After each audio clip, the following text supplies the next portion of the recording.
Do you want to know how to talk to your child about a new relationship? I'm Nicholeen Peck, and I teach all over the world about parenting, good communication, how to build strong family bonds, child development, and education, all through the lens of the principle self-government. And in this video, we're talking about that delicate conversation that needs to happen when you have a new relationship. When parents are going through relationships, it can be very difficult on the children. We want to try to make it as easy as possible, considering the circumstance for them.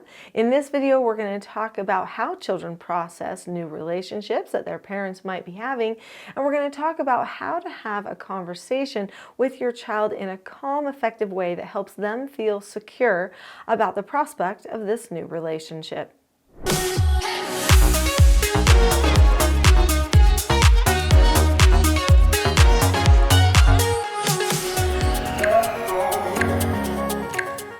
So let's talk a little bit about the relationships of parents to child and what that does for the child's feeling of security and identity. So each child's identity is built upon the people that created them and the people that are in their lives. So when a parent has multiple relationships through the life of the child, this actually can create instability for the child.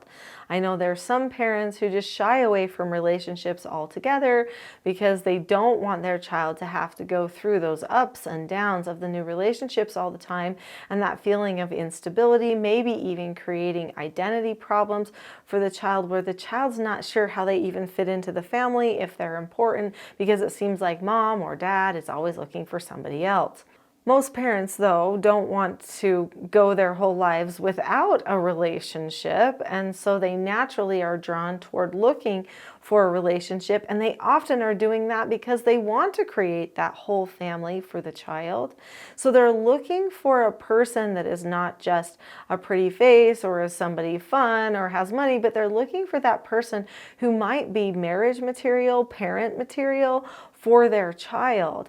And that's a super noble reason to be looking for relationships and having your child learn how to adjust to new people in their lives. Now, I know the ideal is we find the right person, we don't have to move on after that, but sometimes that occurs and there are multiple adjustments that have to take place, and the child may bond to one person in a relationship better than they bond to the person that you know might be the better fit for the family. There are some bumps that happen in this road. Now, what are children really looking for in your relationships? Number one, they actually want you to be happy. Your children gauge the happiness of their day on how happy you feel. So if you feel like you're happy, connected, you have less stress in your life, that's what your child actually wants for you more than anything. Because if you're carrying stress because of relationships, they start to feel it. It trickles down. There's a domino effect, and they know something just isn't quite right. They want to know that they can trust that person feels safe and okay to be with. So obviously, we're going to be picky about who we bring into this family dynamic, and we might even wait just a little bit before we introduce them to the child to make sure that the child doesn't have to go through this roller coaster of bonding to somebody and then breaking from that person, and then bonding to somebody else and then breaking from that person.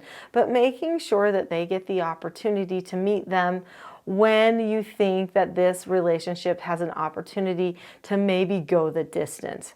So wait a little bit, but then have a conversation with the child. What is that conversation going to look like? Let's talk about that.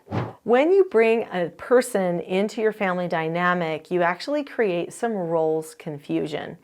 So I've written 15 books, and one of those books is this book here called Roles: The Secret to Family, Business, and Social Success. And in this book, there's a family, and they have some roles problems. They end up having some conversations and making some plans for how to get their roles in the right place and for them to understand each other's roles. What does it mean to be 15-year-old son or 7-year-old daughter? What is their role? What's the role of mother? What's the role of father? These conversations are good, healthy conversations to have, even if you have a parent that's absent in the family, or maybe you've been through a divorce circumstance before. Still have a conversation about roles so that your children know what they're going to be shooting for in their future families. You don't want them to have to go through all the bumps and bruises of relationships that you've been through, if at all possible. And for them to also see what you're looking for in that future mother or father figure that you're hoping to bring into the family dynamic at some point. So talk about how the role of a parent or a mother or a father is to teach the children. That's not their only role, but that's one of their primary roles. So if you are bringing a teacher into the family, that means that that child has to learn how to learn from that other person. Now, a lot of times we use a word for that learning. We call it respect. We want our children to learn how to respect other people that we bring into our homes or into our lives. But the only reason that they would respect someone is if they fully understood their role. If they feel like that person is taking over somebody else's role, or if they don't understand what that person's role even is, they're going to have a hard time respecting them. So I would have a conversation with my child about roles. Maybe read that book and have those conversations with them. Then I would explain that when a person is my boyfriend as opposed to my husband, then they are a friend. They are a visitor in the family. We treat them with any type of respect that we would treat any other stranger, people at church or school teachers, those types of people. We would respect them. They may try to teach us something or help us with something, and we need to be open to that, just like we would for an uncle or an aunt or a school teacher. So that's the level that this person is going to be on. They are not going to be the parent yet. If they start stepping in and acting like the parent too quickly, the child will step back and feel like something has gone wrong. But I would explain to my child, if this relationship goes the distance, if we think that this person is a good fit to our family, then this person's role will change. If I marry this person, then they won't be my boyfriend anymore. Now they will be my husband. And when they are my husband, they become your stepfather, which means that when they are here in this home, that they can act like your father, and you have to treat them like your father, even though you have another father as well. So that's what we're looking for. And so you might say, hey, we're going to have conversations regularly about things that we see, things that we like, things that we have questions about, so that you can help me feel out if this person's a good fit. Now, it could be that your child thinks nobody's going to be a good fit because they have a hope that you and dad are going to get back together, and that's just how it's going to go. And you might have to explain to them that's not going to happen. And I want to have someone to have a companionship with for my life, and I want to have someone who can be here for you to help you with fatherly things when it's time for you to be here at my house. And so we need to find that person, and it's going to be difficult, but we're going to work on that. And ultimately, I would tell the child, it's actually my role to make the final decision on this. So I'm happy to answer questions and help you learn them, and I want to have these conversations, and I'm going to be advised by you on these things, but ultimately I'm going to be the one who's deciding. This type of thoughtful, steady, honest communication is actually going to improve your trust and increase a feeling of family stability and relationship stability with you, because they're going to see that you have no problem talking openly about what's going on. Now, this is if your child is a little bit older, right? Maybe age like 4 and up. If they're a toddler, you're going to have to simplify these conversations significantly.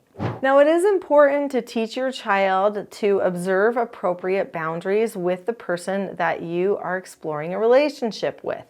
So maybe teach them, listen, you can give them side hugs, but no kisses, right? Or you can give them a hug, you can have a piggyback ride, but you can't sit on their lap, or, whatever. Like, you might have to come up with boundaries for the child initially so that they understand how to communicate with this person, because children are inherently physical. They do a lot of things physically. That's one of their biggest methods of communication, actually. So make sure that they understand that. And that's probably going to help them feel safe too, because then they'll feel like, okay, I know the boundaries for that person with me too. There's certain things they can do and can't do, especially because they're not actually part of the family yet, even though they're a really good friend for us. When your child is disappointed in the person that you are having a relationship with, they may need to learn how to accept a no answer. That is one of the 4 basic skills of self-government, and is going to be vital actually for your parenting anyway. So when a person learns self-government skills, they learn how to direct themselves forward through difficult circumstances. This could be very beneficial as a skill to you, and you can learn more about the 4 basic skills of self-government in my next video, which is a full-length class called The Not So Known Secret for Parenting Success. Click on the link to that video next. I'll see you there.